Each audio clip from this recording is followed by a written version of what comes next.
What's up guys, Steve Craig Retro Games back with another video. Tonight I'm going to show you guys 11 Nintendo DS games that I think you guys should look out for and add to your collection if you don't already have them, simply because they are absolutely fantastic games. So without any further ado, let's dive right in.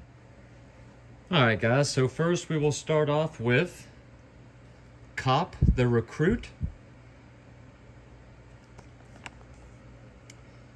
So this game originally started off as a driver game. It was changed over to become its own game. And this is basically your GTA game for the DS. This is an open world mission based game. Drive around the open world. You've got first person shooting that you use the stylus with. And like I said, you go around doing different missions. But this is the first open world 3D open world where you could freely roam on the DS, and the graphics are really beautiful. It's probably one of the best done games on the system. The draw distance when you're driving is really nice. I mean, it is the DS, but for the DS, this game will actually blow you away with how pretty it is. Very highly detailed in the world, and fun game. The mechanics aren't top notch, but the game is fun enough that you can play. Like, the shooting's a little wonky with the DS, and the driving is a little sensitive, but the game itself is fun. So I'd recommend checking that one out. Next up, we have Tokyo Beatdown. This is a game I have shown on this channel before. This is a 2D side-scrolling beat-em-up, and this game is absolutely fantastic. As you saw, this is an Atlas title. This game is a buddy cop beat-em-up with comedy, and this is kind of like a Lethal Weapon type of story with the buddy cop. You got the main, your main character there. I forget what the names are. Multiple endings. This game is seriously fun, very tongue-in-cheek. Absolutely had a fantastic time with this. I've only beaten this once. I do need to go back through and play it again, as it's been a couple of years. But if you like beat-em-ups, this game is absolutely fantastic. It is a fun time for sure. And just the fact that you have multiple endings gives you a reason to come back and play over and over again. So for you beat 'em up fans and you Atlas fans, Tokyo Beatdown is a game that you really don't hear anybody discuss. So that is a nugget for you right there. Here's one everybody knows about, or should, and that is Metroid Prime Pinball. And so we are huge pinball fans in this house. And what makes this game special is its Rumble Pack included. So in order for yours to be complete, it needs to have the Rumble Pack. And then this will rumble your DS as if you were playing an authentic pinball machine. And then the fact that it's Metroid Prime, it's got 3 different tables. This game is seriously fun. Uses both screens, obviously, so you get that good verticality of the table. And the music is fantastic. The rumble in this game is fantastic. And yeah, guys, if you're pinball fans, if you're Metroid fans, or just fans of games that use the Rumble Pack for the DS, this is a high recommendation. And one that really should get more love. I mean, I know people do talk well about it, but not often enough. And this game is fantastic. So if you're a fan of pinball or Metroid, this is your choice right here. Next up, we've got Thor, God of Thunder. This is a Sega title. This is a game that was released on the DS as well as the 3DS. I'm not sure if I have the 3DS version or not. I played and beat the DS version, and you don't really need the 3DS version, but this is a side-scrolling platformer beat 'em up where you obviously play as Thor. It uses the top and bottom screen. You can actually jump up into the top screen, use your hammer to fly up into the top screen, bring down lightning. This game is seriously fun. Beat this, I think, last year or 2 years ago, and I heard a lot of people saying that they really enjoyed this game. So I went out, picked it up. It wasn't very expensive, and played through it, beat it, and had an absolute blast with this game. So this is a high recommendation if you are a fan of Thor or superhero games. This was a lot of fun and not overly difficult. So high recommendation there.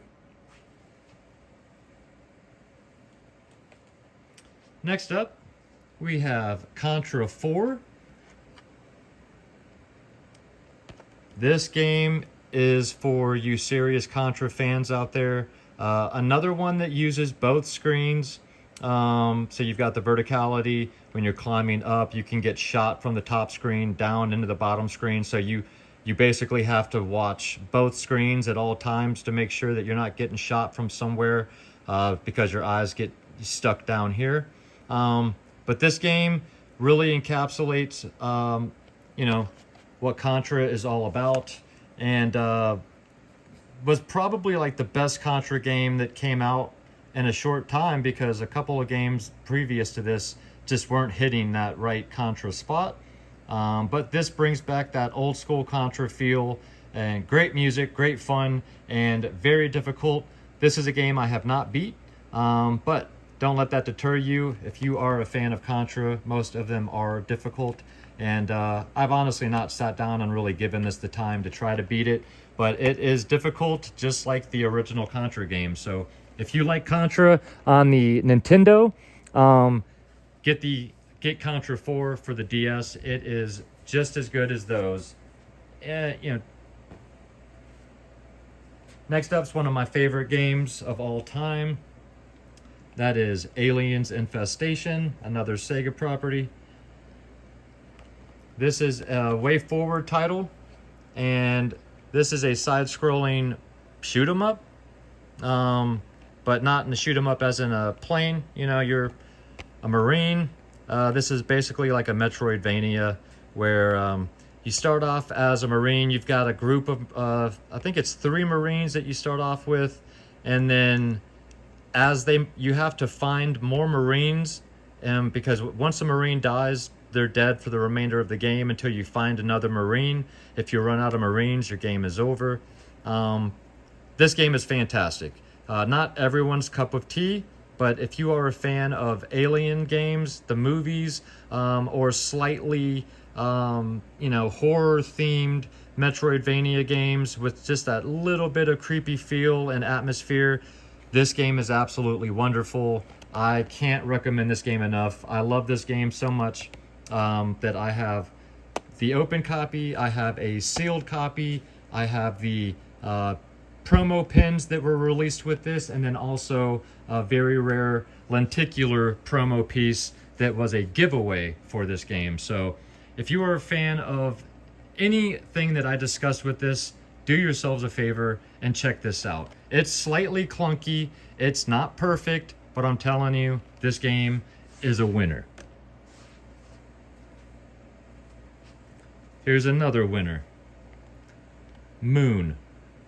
This game definitely does not get the flowers it deserves. I very rarely hear anybody talk about this game. This is a Mastiff game here. And this is a first-person horror style game. This is a game that I got about 40% of the way through. Got distracted with something else, and I still need to go back, and I honestly just need to restart this game. I was really enjoying it, but this game looks great. It's not perfect. Remember, guys, this is the DS, for crying out loud. So anytime you go back and play a game on the DS, it's going to feel clunky and old. But these games are worth checking out, and this game is great. If you're a sci-fi fan, if you're a first-person shooter fan, there's not a ton of them on the DS, and this one is done very well. and I am a huge sci-fi fan. So check out Moon if it sounds interesting. You won't be let down. I promise you that. And then to finish up, I've got two sets of games. And the first set of games are the Dementium games. So you've got Dementium the Ward and Dementium 2. And these are first-person horror games. They are both rated M. And for a while there, I was trying to track down as many of the M-rated games that I could find on the DS, because there aren't a ton of them. I've got a couple others, but if you're into horror, first-person horror, check out the Dementium games. This one is affordable. Dementium 2 is slowly starting to creep back up again. It dropped drastically, but I think a lot of DS titles are slowly starting to trend upwards now. But we'll start off with the Dementium. You start off, you wake up in this ward, you're not sure why you're there, and you basically have to get out. Done very well. You got a flashlight, and this game's a lot of fun. Visually, it's done pretty well. Again, you're playing on a DS, so it's going to look like an older game. It's going to play like an older game, but these games are definitely worth checking out. The atmosphere is done very well.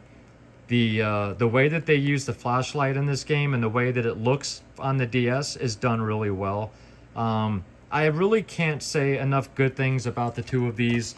I've beaten the first one. I have not played part 2 yet, but these are great and definitely worth your time. Again, especially if you are fans of the horror genre, because there aren't a ton for the DS. So do yourselves a favor and check out the Dementium games.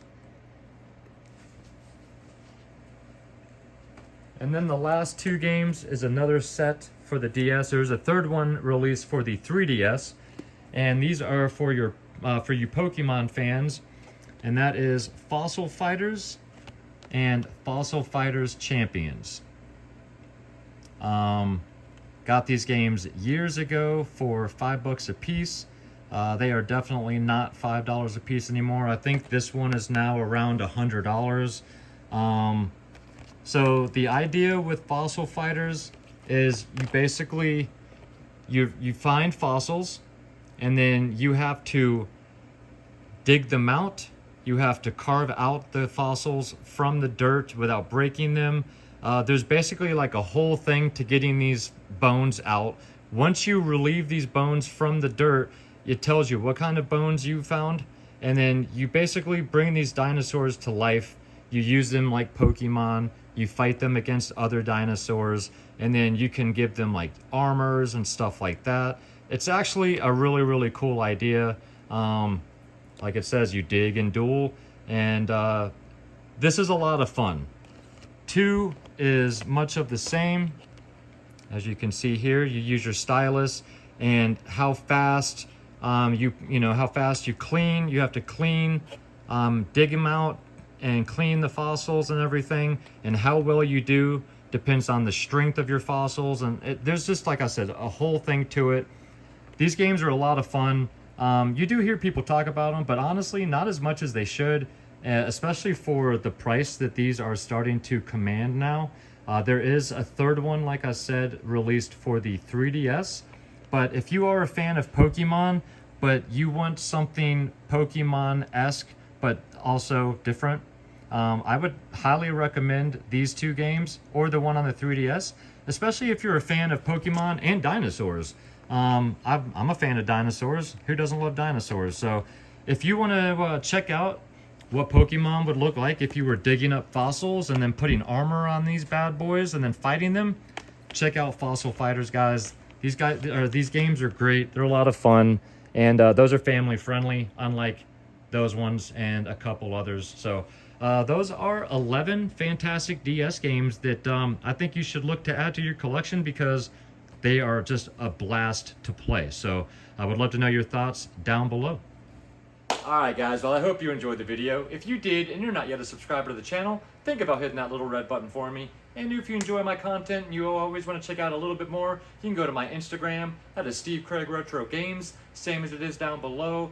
And I know it's been 2 weeks since my last video, but guys, life is crazy hectic. I'm sure it is for a lot of you as well. I'm always expecting things to slow down, and they're just getting crazier and crazier. So this has definitely been my most non-scheduled year so far out of the 6 years I've been on YouTube, I think. I typically stick to my 1 video a week schedule, and I gotta be honest guys, it's been very, very hard this year. I am doing the best that I can, but if you are still sticking around for the channel, I greatly appreciate you, and would love if you left a comment down below about any of the games that you saw. Would love to have a discussion about any of them down below with you guys. So until next Friday, hopefully I can put out a video, but until then guys, have an absolutely fantastic weekend, and as always, keep gaming.